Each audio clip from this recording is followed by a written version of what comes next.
Now, because we have different English translations, sometimes some differences can come up. And I want to point one of those out that came out in Bible study this Wednesday.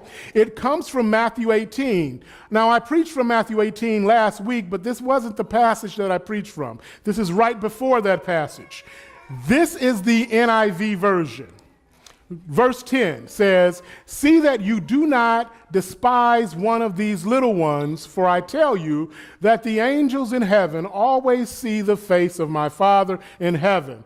Then you will notice that it goes from verse 10 to verse 12. There is no verse 11 there. And so people will, well, what happened? Did they misnumber or what's going on? Well, no, they didn't. And this is why I want to encourage you.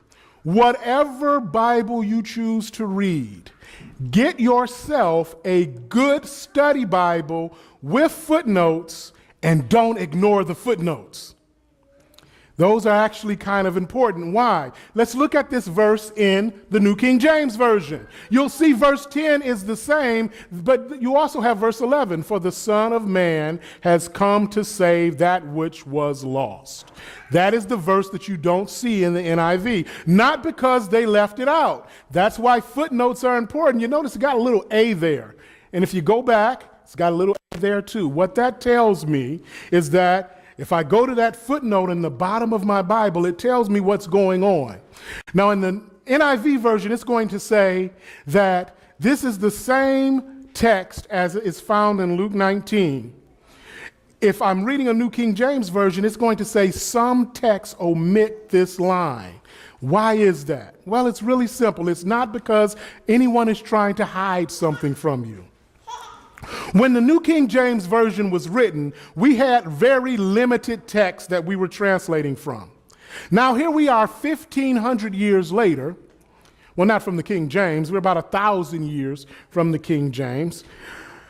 And we have a lot more text to pull from. And some of those texts are much older.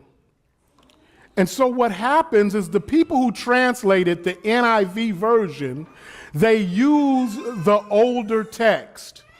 And what was discovered, the older texts do not have this line in them. The newer texts do. The ones that they were using to translate the King James has this, but the older texts don't. And so what the translators of the NIV said is, since it's not in the oldest text that we have, we're not going to put it in there, but we will put a footnote that explains what's going on.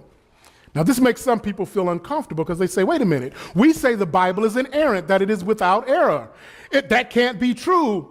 Because I have an obvious error here. Well, here's the thing. The Bible is inerrant.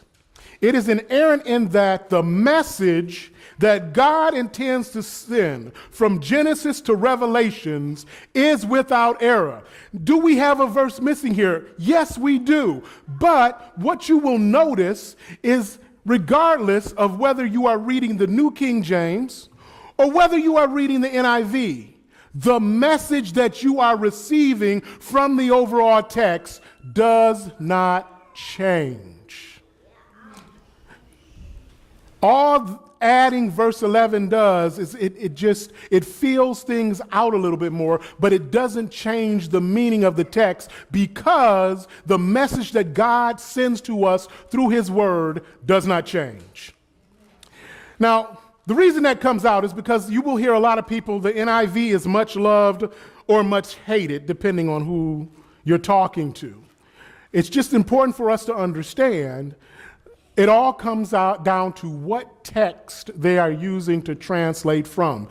If they're using the older text, then they're going to admit things that may be in the newer text. And this may be for different reasons. Maybe the translator had Luke and Matthew right next to him. He was writing it, because remember, they don't have the copy and paste function in the ancient world.